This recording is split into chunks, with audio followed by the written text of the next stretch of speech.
was just thinking out here, I honestly, I have nothing prepared to speak. Like Ray said, you know, I'm a stay-at-home mom. But,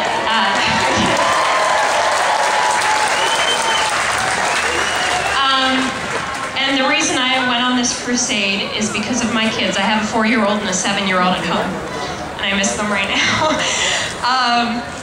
But let me tell you, if it weren't for all these veterans, these people that have stood up for us, we wouldn't be able to be here today. So thank you. Back in August, I got a flyer in the mail from Arlen Specter's office. I'm sure a few of you probably know who he is. He's my senator from Pennsylvania. And I had felt very compelled to go to the town hall meeting. It was 5 minutes from my house. And there were a lot of great Americans in line. There were over 2,000 people in my small town of Lebanon that went to go speak to the senator. When we walked in, they gave people a number. I was lucky number 7. There's a little kismet with that. My husband was with me. I sat right up in the front, in the corner, and I had a little piece of paper with all the questions I was thinking I might ask. And as people started asking questions, I'm like, okay, can't do that one, can't do that one. My mind started turning, and I realized, you know what? It all comes down to this, the Constitution. That is the root of everything. Arlen Specter and everybody up on Capitol Hill, they have no idea what this means. I have run into Arlen Specter 2 times since that town hall meeting, and I brought up the Constitution all 3 times. This, to our elected officials, is like holy water to a vampire. I'm serious. I am serious. I request that each and every one of you get in touch with the Heritage Foundation. You can get a free copy of this. I carry it everywhere I go. If I change purses, it's in the other purse. I had the opportunity this past Thursday to go to Washington, D.C. for the Michelle Bachmann rally. And it was amazing. There were about 10 of us.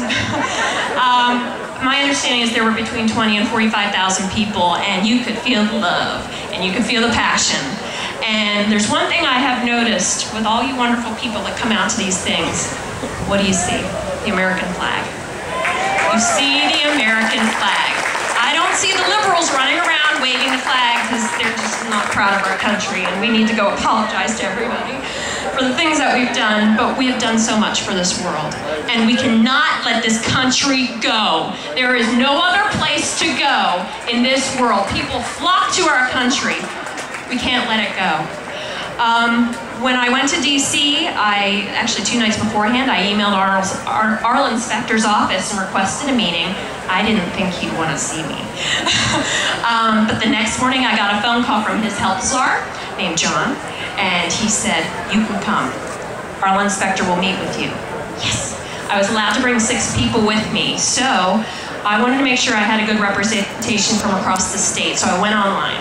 And I found an anesthesiologist from Pittsburgh. I found a constitutional expert from Westchester. I found a stay-at-home mom from Wilmersdorf. And actually I had 4 moms in there, including myself, because, well, moms are very important, you know. And I want to tell you a little story about a mom that was in there with me. She had said to Senator Specter a very impassioned plea, and it silenced the room. She had a tear running down her face, and she said, my 16-year-old came to me, and he said, Mom, why is it that we have to pay our bills, and the federal government doesn't have to pay their bills? She told the senator, what kind of example are you showing my children? What kind of legacy are you going to leave behind to my children that you can wrap up in a box with a bow on top and say, here, I did this for Amy Willendorf's children? And Senator Specter actually got out of the defensive position and sat back in his seat. And he started looking around in this room that was an Arlen Specter shrine of him with President Bush, him with Tom Ridge, him with Ronald Reagan on the wall. And he was actually speechless. And she said, a government that is trying to ram these things down my throat and the country's throat is a government that's trying to control you. I wanted to cry listening to her. Senator Specter stopped and he said, I'm not trying to control you. And then he started looking at the pictures and he said, you know, that's me and President Bush over there. We were, I don't know, saving a kitten out of a tree. And this is me and so-and-so, and all the wonderful things that he's done. And I stepped out of my comfort zone once again because I was really ticked off. And I said, you know what, though, Senator? There's a picture missing from this wall.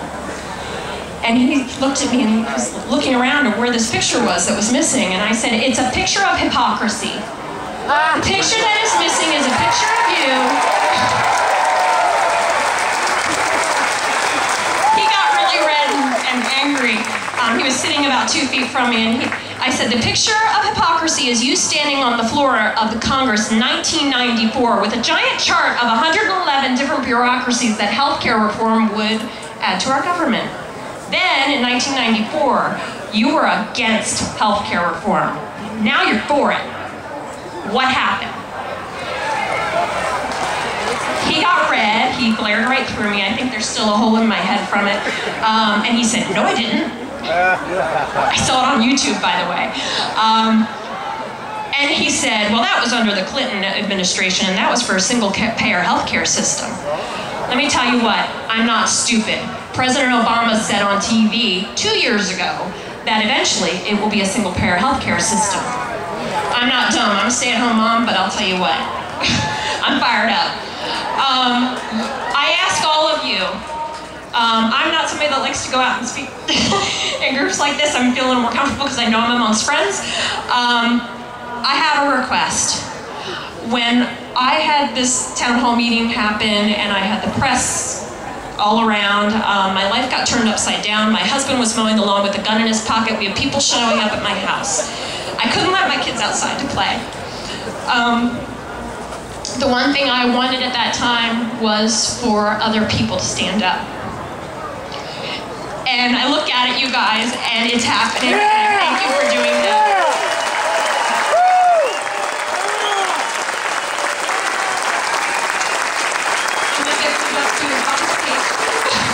But I just want to say one thing. Make sure you educate yourself. Step outside your comfort zone. Do something hard. Pick up your phone and call your congressman and call your senator. It's not hard to do.